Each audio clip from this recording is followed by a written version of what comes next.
What's up, guys? Brent Hess here with Cagezilla Unchained, brought to you by the Wild Style Network. We are here in our first episode of the new year, 2025, and we're bringing you guys an amazing guest here.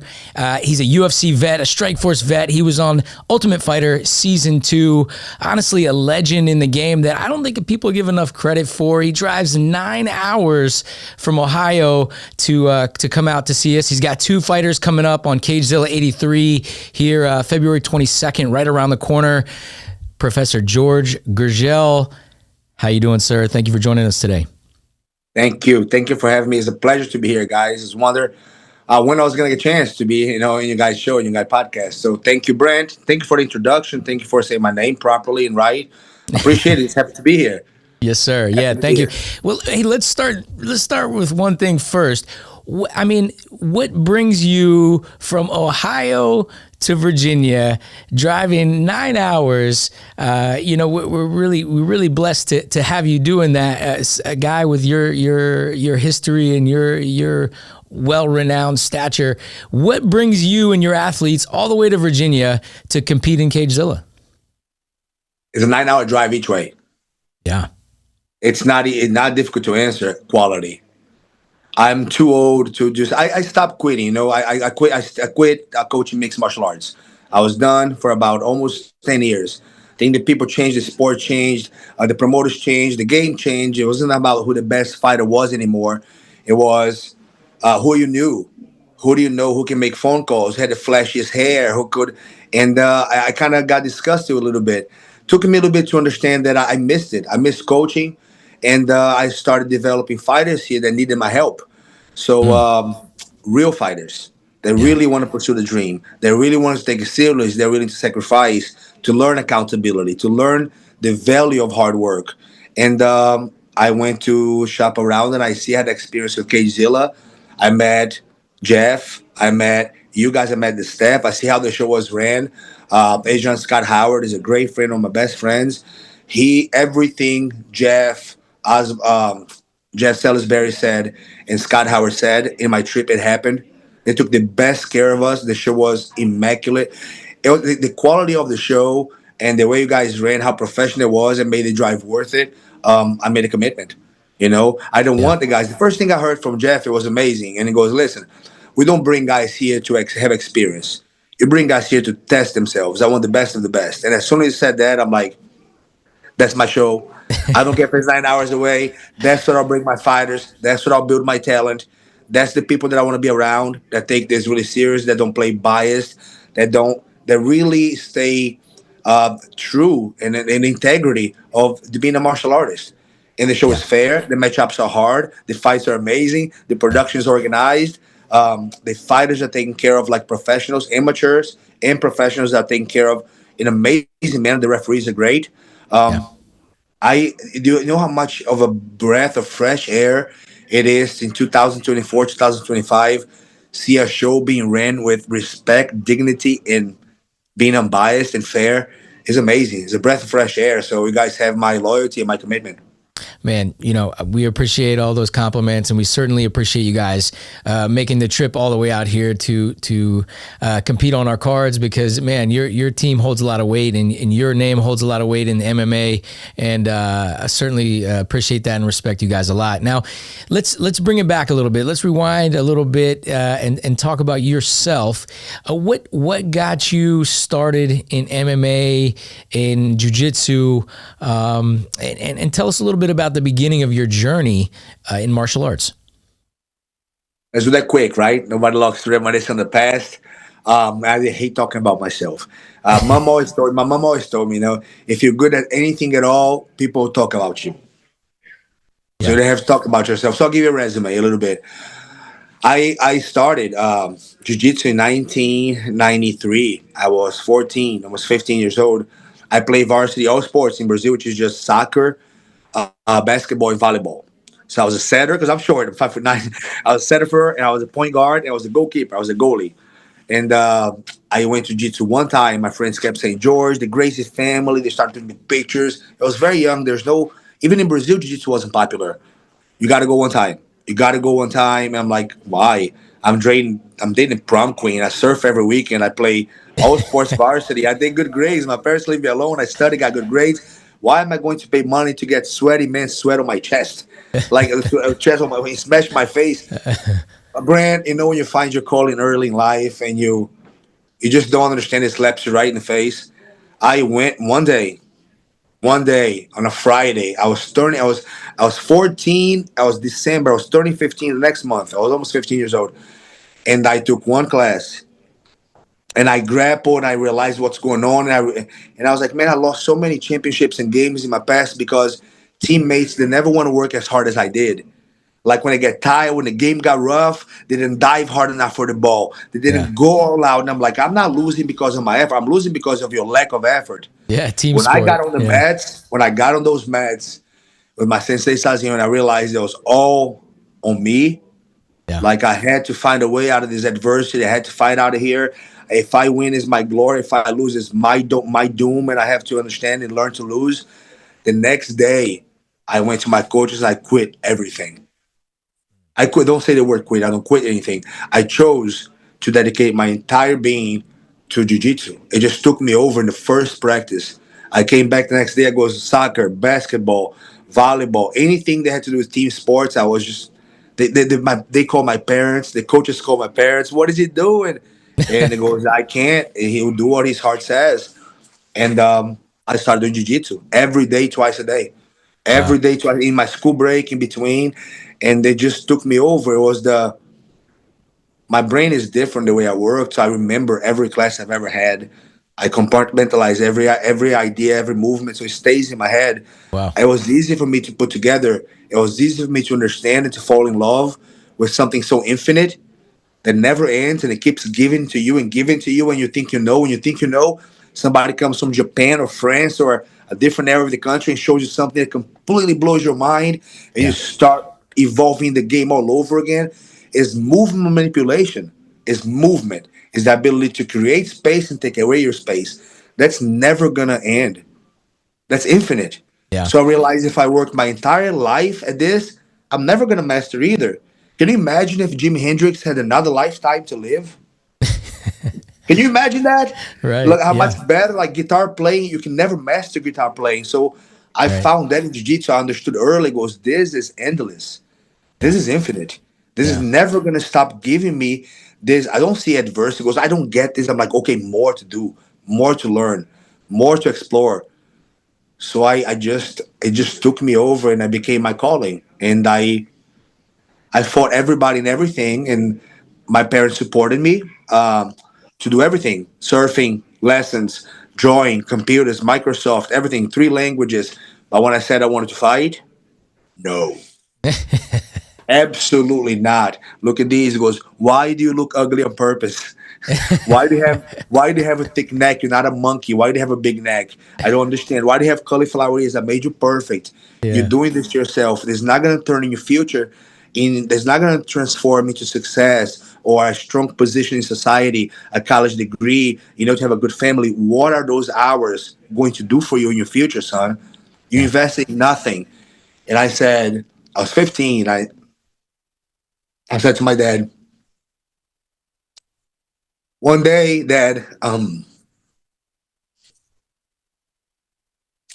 one day I'm gonna have a jiu-jitsu school and I'm gonna be the best in the world or something. I'm gonna be the best in the world. And I'm gonna have a jiu-jitsu school so I can go every day and train every day and nobody will stop me so I can open help other people.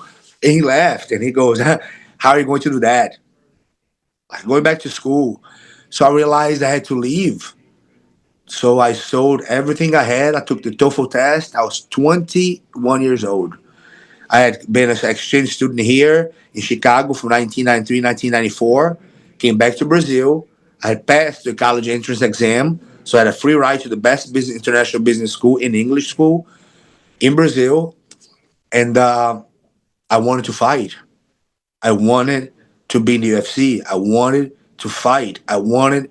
And they said, "Why? You have college degrees, you have scholarships, you speak languages, you play instruments, you read music." I couldn't explain. So it was so hard to my family and my parents to understand. The oldest of three, my two brothers struggling in school. I'm getting straight A's. I never go to summer school, and I chose to fight. I chose to fight. It was the hardest choice. The hardest thing to learn in the world is to fight a man that's willing and ready to hurt you. Yeah.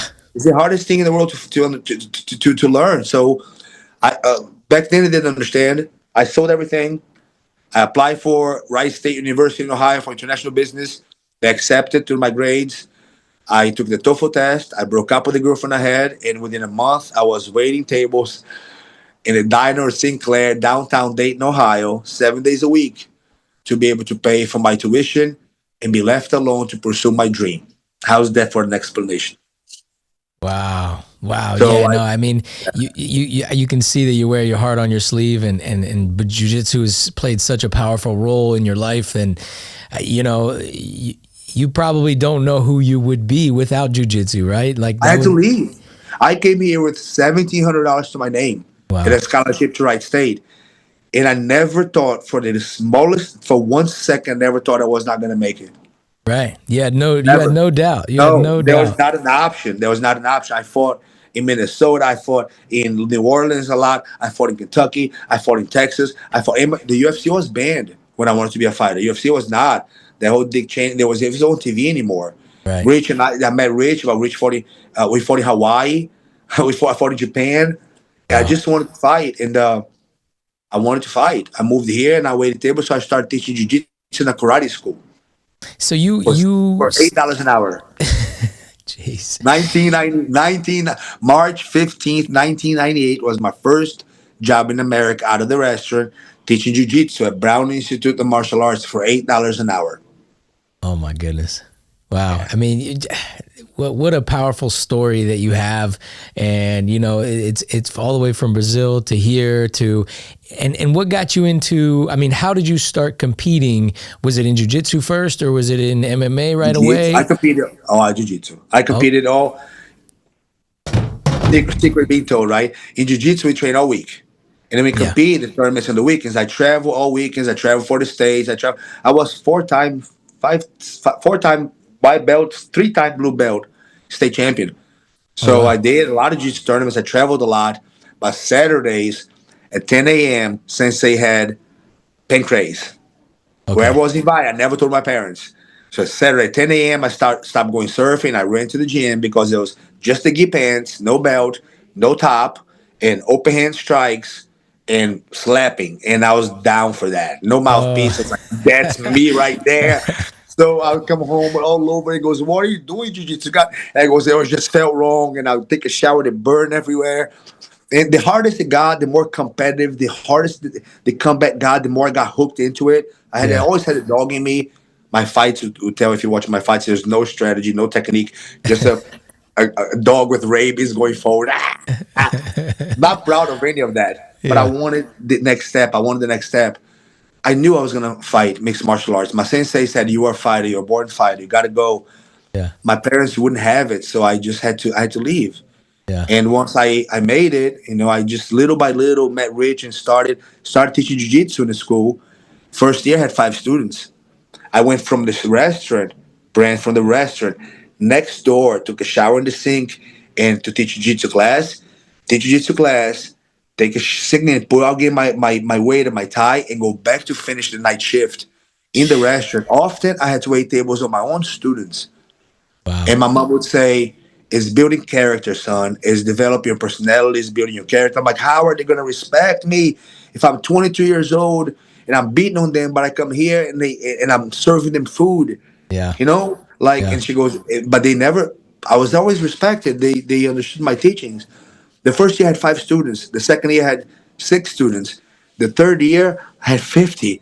The fourth I had 100. And then if the quality of your work will speak, you don't have to talk. Yeah. Your passion took you from the bottom to the top. And I believed it, man. I fucking believed it. Yeah. I believe it still. I still believe it. I believe it. Awesome. Now, I know you were on the Ultimate Fighter season 2, and come on, the UFC, that show, the UFC, the popularity that show has had was built on the backs of guys like yourself. Yes. And honestly, and so I know also that Rich Franklin was a coach on that episode, if I'm not mistaken. And he was the middleweight champion at the time, I think, right? So The deal was this, he had to win the fight to be the coach. He had okay, to beat Evan Tanner. Like the winner of the title fight would be coaching against Matt Hughes. Matt was a good friend too because he always right, managed under the same management. We were under Monty Cox. We were managed for Monty managed everybody back then. So Rich had to win the title when he became the champion. right, Then there was ironic because my student was going to be my coach, right. and they called. I didn't interview either. They go, George. Season 2 is going to be the most anticipated season of any TV show in the history of television. And I'm like, cool. And he goes, you want to be in it? Joe Silva retired. I'm like, what do you mean? It's 170. He goes, dude, you walk around in 185. Do you want to fight or not? I remember Matt Sarah. Matt Sarah was next to me. We were in the Mandalay Bay having breakfast. I walked by. Matt goes, damn, just like that? And Joe Silva goes, it's popular. So just send a video and I can get you in. So I was already in the season 2 without. I sent a video, like joking video. Without really trying, yeah, they wanted you in. He goes, "You want to be in?" Yeah. So I was the first Brazilian. Wow. Ever on the Ultimate Fighter show, fluently English, speaking English, and I was very proud of having stood up for being a professional athlete in that show. I watch it back a couple, and I see my mindset was already saying we need to be treated like professional basketball players and professional football players. We sacrifice our bodies the same. Our nutrition, our sacrifice, what we do for the sport is no different than in a professional player. Any sport that gets paid millions of dollars, the sport will get to that level, and I'm here to prove that. It didn't turn out the result the way I expected or wanted. I had a blown ACL going into the show completely, but I live with no regrets. The message got passed out there. The show was extremely popular, and the UFC is what it is today. Mixed martial arts is what it is today. Yeah. And Rich Franklin, you mentioned kind of you being his teacher and him being actually the coach of the show, which is a little ironic. That kind of brought me to my next question, which was, tell us a little bit about the relationship of you and Rich Franklin, because I mean he was quite the athlete and champion himself, and for you to be his coach and his professor, tell us a little bit about how that kind of unfolded and maybe some of the experiences of you. I'm sure you were in his corner for some big fights. Tell us about some of that. How much time do you guys have? As much as you want. He just left the school. He built his amazing, beautiful home 2 minutes away from the school. Like he could have lived anywhere. So he was here yesterday. You're talking about like right now, currently? Rich. No, now he's got his own beach. Rich, I'm sorry, but I'm saying he built a most beautiful home in all of Ohio. It's 5 minutes from my school. Wow. He's amazing. We're best friends for like 26 years. He goes, George, what's the point of growing old and having money be successful if I'm around no one that I love and my old friends? So we see each other every day. Like you'll see training. He's helping training my new generation of fighters. He wants nothing to do with running martial arts schools. He's the VP of one. He works for one. He's traveling now to do the one championship. But he's always here. His house is here.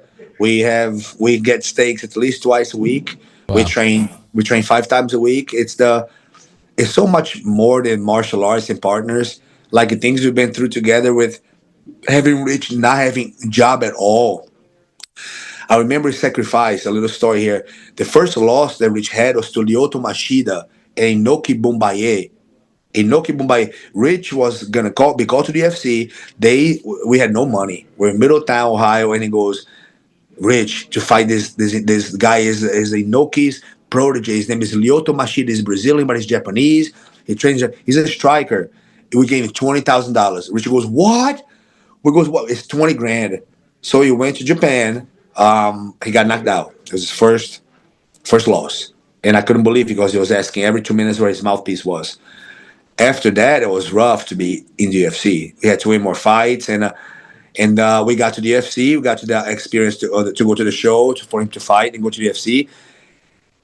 He won the title, lost the title, the things that happened to me, the back and forth of his career, the way they unfolded, everything we went through together, man. Yeah. So now he didn't like video so much. And now he goes, everything we do, all this training session, we should record it because in 20 more years, they're going to go back and they want to look at him because we're still doing it, Yeah. And he's healthy. He's 50. He just turns 50. and Wow. he's about 225 pounds of looks like RoboCop, and he's Yeah. training healthy, and is yeah. We see each other. Nothing changes, you know. There's chapters in life. We train, but the friendship it's always been way beyond mixed martial arts. Wow. You know, Yeah. No, he he was plays always. drums, I play guitar, we play music, we like the same movies, we go out to eat. Is 26 years. People think we're weird because when we're talking, they say nobody else understands what we're talking about. Yeah, we get in our own little bubble. He was always a fighter I looked up to. You know, he was a crazy, like, had power in his hands that it was like, wow, man, like, where did he get that power? They would always kind of market him as he was a school teacher, right? The school Yes, teacher, man. the school teacher that could fight. And Yeah. and man, for you to have that relationship with him, and you were helping him with his jujitsu, and you were probably in his corner for some of his big fights, huh? Oh, besides a couple in Brazil that I couldn't go, I had other commitments. All of them, the title, everything.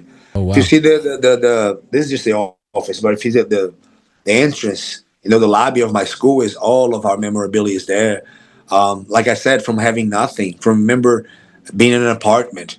We drove towards Westchester, nice where the school is now. The school is in Westchester, and we drive from Dayton to Boxing over the ride and go, man, do you think that one day maybe you're gonna have enough money in this fighting career to maybe have a school or house in Westchester, Ohio?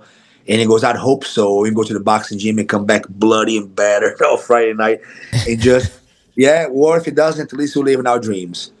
And like I said, like look at us now. So I tell my dad, you know, always it goes, you're not gonna. How are you gonna do that? He goes, well, Dad, how do you like them apples? How do you like me now? And he Yeah. regrets. And it's not that I have a resentment with my father. No father, no mother wants to see your son getting punched in the face and getting cut and open and spending nights in the hospital, getting sutured up, getting all these things done, all broken, 16 orthopedic surgeries. You know, I've had going out with shoulder and hip coming up, and but I signed up for this. I signed up for this. And Rich always goes, was it all worth it? I'm like, every minute of it.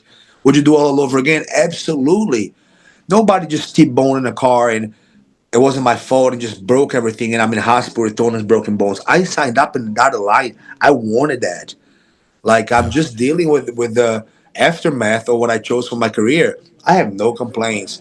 I would do all over again. I'm healthy inside, Brent. My organs are fine. My blood, my heart, my kidneys, everything is okay.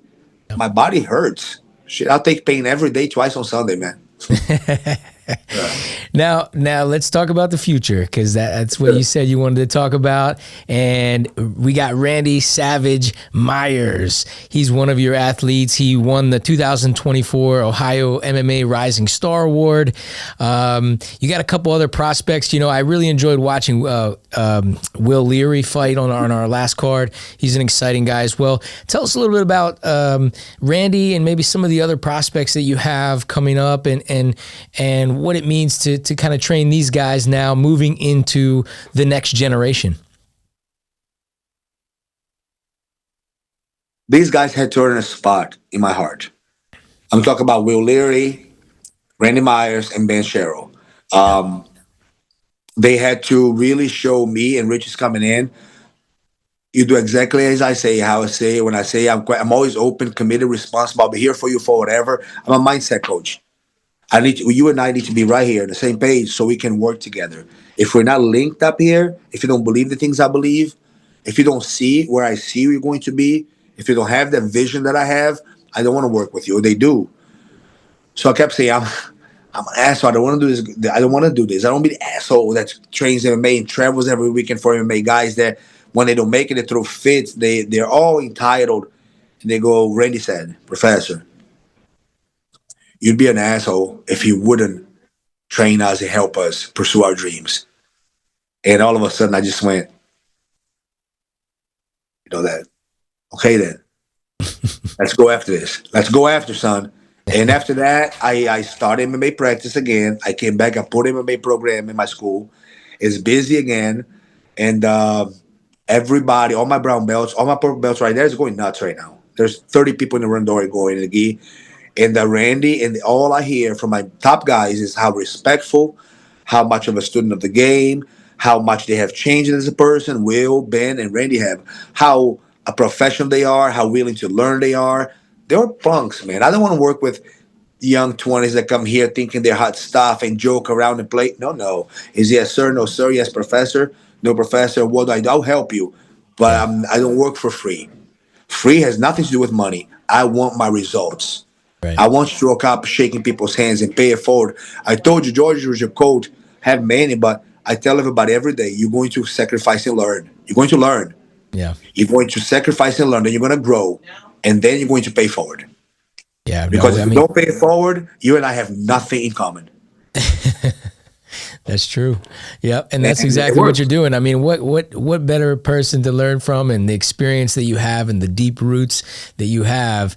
I understand your frustration of probably not wanting to kind of teach MMA and things like that with all these punks, but at the same time, like Randy said, if you weren't passing it along, you're kind of taking it away from them, right? And so, And that, you know what, that Brent, tell me if that wouldn't hurt, right? That yeah, hurt. That hurt. That hit me really deep. It did. yeah, I'm like, okay. I know I can take you guys there. I know I'm the only one that can. It's right, not about holding mitts and teaching jiu-jitsu positions, coaches and guys. It's about telling them what they need to hear right there when everything is turning dark and black in the worst time of wilderness. You have to guide them to that moment. You have to, and if you haven't done it or been there, how do you expect to do that? Would you right, guys? Would you learn fighting? Why would you learn soccer for somebody that never played soccer? Would you right, learn baseball for somebody that never played baseball? Why would you learn the hardest thing in the world there is to teach a human? yeah, Fighting somebody willing to fight you back. You can't back. You have to fight from somebody that's never been into that situation. yeah, So I don't do the mid holding, the hand wrapping, the touch it. I will teach you the positions, but I'll teach you fighting.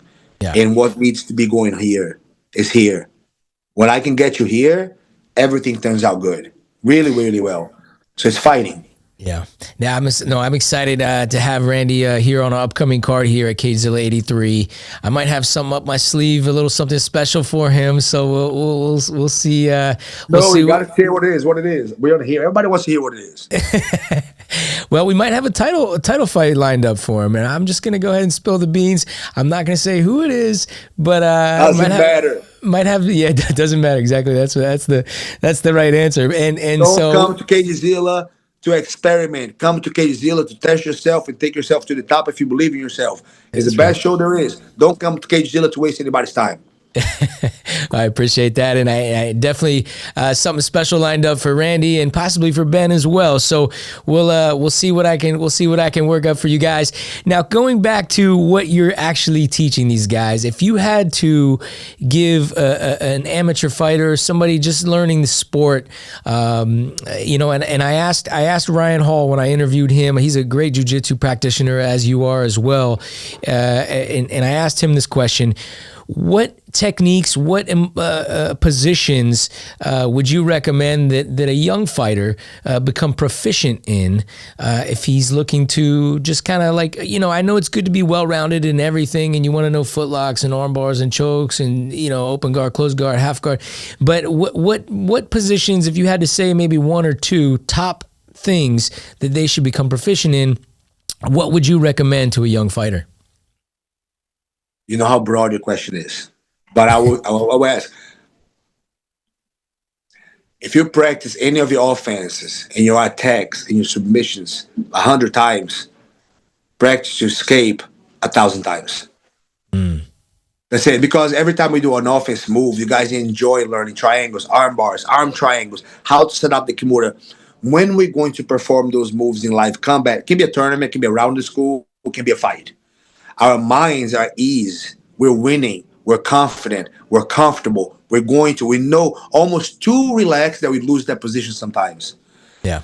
When somebody's mounted, taking our back, got side control, is raining down punches, look for submission, the escape needs to be organic, immediate, explosive, with intention and precision. Yeah. So we need So to do that when our minds are in a distraught situation. We are stressed. Time is clicking. Our families are looking. They're skimming on us. If I have the worst position here, the guys in the fight, people are looking at me. I can't breathe. That you don't have time to think. yeah. So, your escapes should be diligently practiced 5 times as many times as you do your attacks and your finishes. Jiu-jitsu is not an art to finish. The number one thing jiu-jitsu does is keep you alive. The number Mm, one thing you should do in a fight, the objective of physical confrontation, a fight is not to win the fight, it's to survive. yeah. Survive. You can't kill anything if you're dead already. You can't kill anything if you're already dead. I have all these Yeah. moves. Yeah. So if you learn how to stay alive and stay alive, Hicks and Gracie all day. Learn how to stay alive and practice your defense and learn how to frame, create a frame and structure to weather the storm, you have a fighting chance. So Yeah. always I'll do frame, structure and frame to be able to withhold position until sometimes help comes. That's what I always do for the first people that are learning fighting in general, not necessarily fighters. How to stay alive, how to secure position and frame yourself to secure, stay alive. So later on, we know how to stay alive. I'll teach you how to kill. Yeah, no, that's important because a lot of people are trying to always learn the flashy stuff, and a lot of They jump into times, submission. yeah, There's no submission without position. yeah, Like foot lock. So there's no, man. Go to a position where you know that you cannot be struck in the face and you cannot be choked. yeah, And hold that position and try to hold as much as you can and make intelligent decisions until help comes or you can figure out a way on your own to get to a better position yeah. from No, then on. that's So great. That's great I advice. think, yeah, structure, frame, and escaping. If I can keep my boys in great cardio shape and defensively sound, we win the fights. Yeah. Now, so also kind of giving some more advice to our audience here. This is going to be a powerful interview for anybody wanting to learn some cool stuff. I watched one of your interviews and I learned a lot of cool stuff and discipline stuff that you do in regards to nutrition. Yes, sir. Some things that I do as well, like wake up in the morning, drinking a lot of water on an empty stomach, which is super, I'm not a big breakfast person. I wake up and I drink a lot of water and I feel like that does my body a little bit better. I saw you were dairy free. You try to keep things mostly dairy free. What kind of tell me, do you still keep up these healthy habits? And Oh my gosh. what kind of advice could you give to maybe some people trying to get a little bit more healthy? I love what Mike Tyson said. I'm going to start with a joke. Mike Tyson. What do you think, Mike, after Jake Paul fight? Old people want to still try these things and not be so old and be young and pursue like dreams like this. And Mike goes, what do I say to them? Good luck, because it's not going to be easy. That's what Mike Tyson. Okay, That's true. my best friend is Rich Franklin. I am the most disciplined man I know besides him, and I tell the truth. Yeah. He doesn't drink, doesn't smoke, doesn't eat sugar. So I stick to my principles. I eat 6 times a day. I drink a gallon and a half of water minimum, no matter what, every day. I stick to coffee, nothing carbonated, no gluten, no dairy, no sugar, nothing processed, only whole foods. So no Quest bars, no anything that's in a bar, supplements, little whatever it is in GNC. No fruits, vegetables, very low carbs, but gluten free. A Yeah. lot of vegetables, a lot of steak, a lot of eggs. Yeah. A gallon and a half of water every day. Coffee before my workouts. The only supplements that I do is a little creatine, a little L-arginine for blood flow. Yeah. I do my cryotherapy. I sleep 8 hours a day. I really attribute my longevity. I'll be 48. I feel great. Is to the water drinking. I really do, Brand. I Yeah. really always have. Because your skin is good, your teeth, you don't have this in your hair. I'm like, listen, man, water. Everybody say water. I don't get out of my house until I down half a gallon. I Wow. breakfast in my shower. I have my coffee and I start drinking my water early. And it fills me up with energy. I got energy. I get clarity. My mind gets sharp. Your body is almost 80% of water. I was gonna say, if your body's made up of water, Water. why wouldn't people drink water, right? Yeah, I drink water in the morning, so I wake up and I drink my coffee. By the time I'm half a gallon done, I'm unstoppable. Yeah. Like good luck trying to stop my day because I will crush you. I get out of the house with a plan, with intention, water, and let's go. I love It's it. the water, and Rich Frank keeps accountable. I don't mind eating healthy. I don't mind it. I don't have those crazy cravings. I don't. The juice is not worth the squeeze. Yeah. I can eat a cake for 20 minutes and think it's delicious, but I know for the last 5, 6 hours I'm going to feel like shit. Exactly. I was Or I gonna can say eat my that. Yep. steak. I can eat my steak and not be so tasteful maybe today, or my eggs. but I know that I'm going to feel like a lion, like a beast, like an animal for the last rest of the day, however less of the day I have. So the Right. juice is worth the squeeze. That's right. You have to sacrifice to get the results. And when we get older, right? Yeah. How old are you now, big That's guy? right. 39.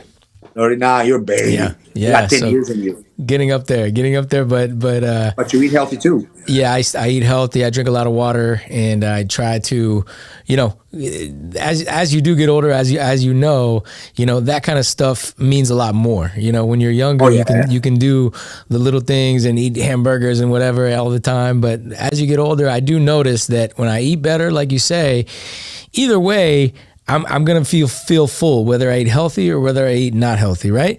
But like you say, after you eat, you always feel better when you actually ate something healthy, like a nice salad or steak or whatever it is. You feel way better, After You're not gonna tell after me I you're eat gonna like sit. shit, I feel like You're just going like to that. sit in regret. You're going to sit in regret for 3 or 4 hours, going like Yeah, this, yeah, then exactly. blaming everybody else why you feel like crap. Come on, Yeah, yeah, yeah, you put yeah. it in your mouth, right? So we know the priorities that we have to do. Absolutely. Now you've given us a lot of gems here in this interview, but let's finish with one more. I always like to collect a quote or a motto, maybe something that you live by or something that you pass on to your students, and then maybe you can pass along to us and maybe empower us a little bit as well.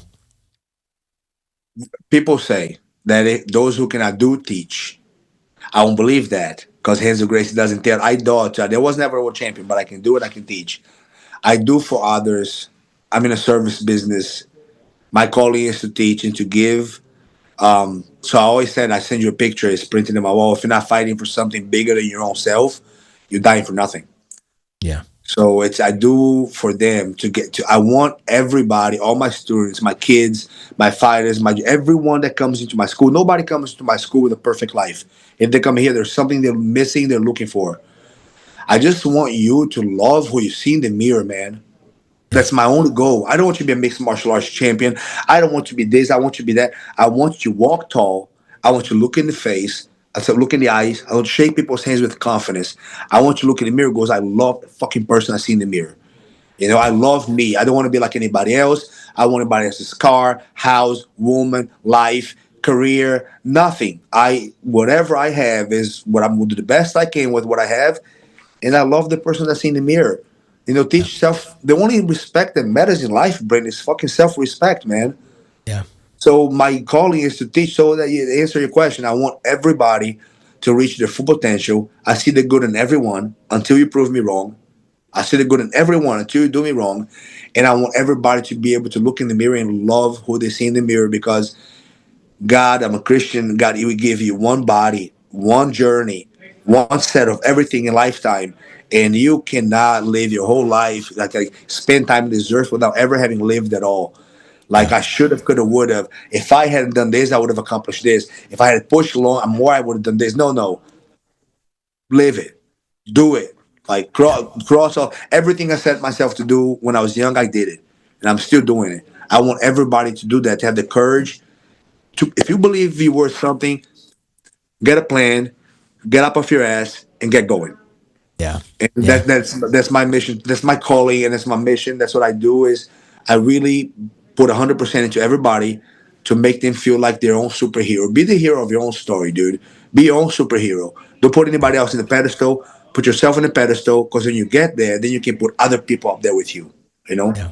That's amazing. Yeah. And that applies to everybody, everybody just trying to find their best self, and that's what I always tell a lot of people who, come in my gym as well is like, hey, not everybody's going to be a fighter. As a matter of fact, most people will not be a fighter, and it's all about just kind of getting yourself 1% better every day.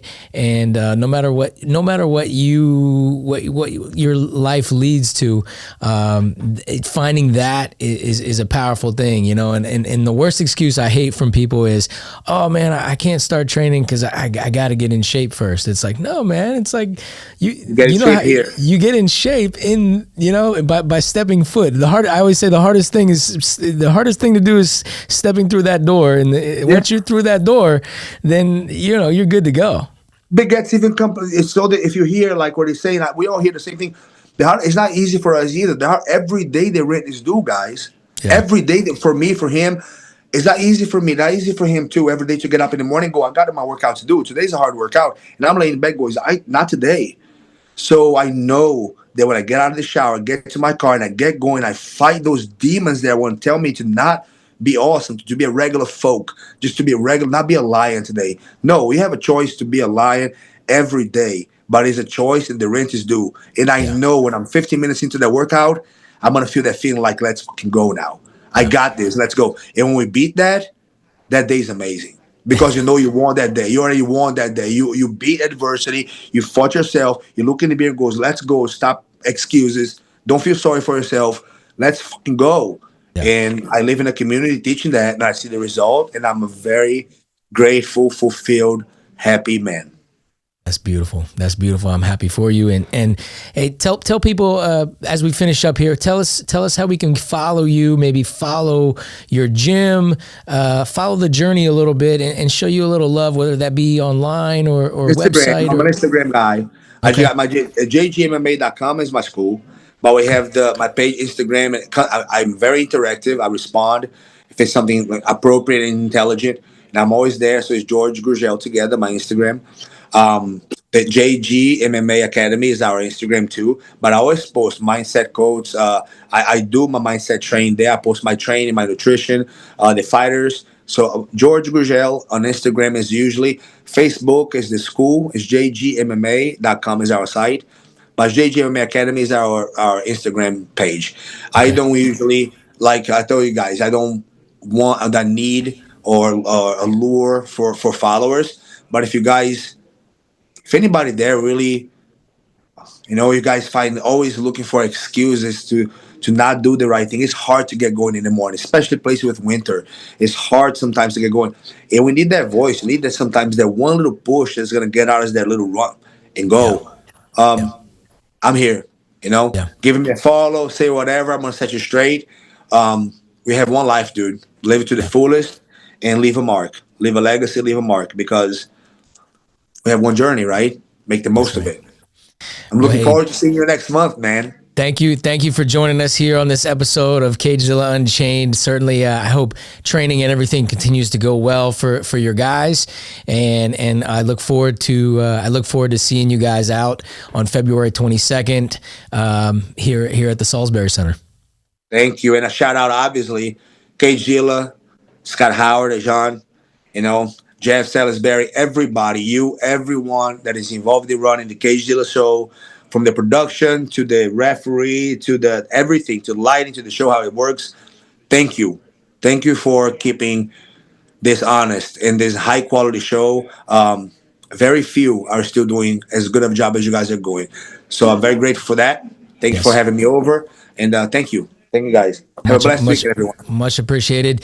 And there you have it, guys. Professor George Gurgel joining us. He will be in-house February 22nd at Cagezilla 83. Make sure you guys are picking up tickets at cagezilla.com. Once again, this is Brent Hess signing off on Cagezilla Unchained. Thank you guys for joining us here on this episode. Much love and respect. We'll see you guys all very soon.